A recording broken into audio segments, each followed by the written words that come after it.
కింద పెట్టు వీడియో చూస్తా. 1 2 3 4 5 6 6 ఇక్కడ 6 వస్తున్నా. Next 2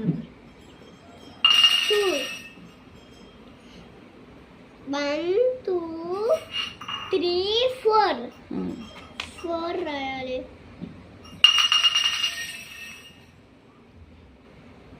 next 1 3 1 2 3 4 4 రాసానుగా. రాయి ఆన్సర్ అక్కడ కూడా 4. నెక్స్ట్ 4 రాయలా. 4 3 1 2 3 4 5 6 7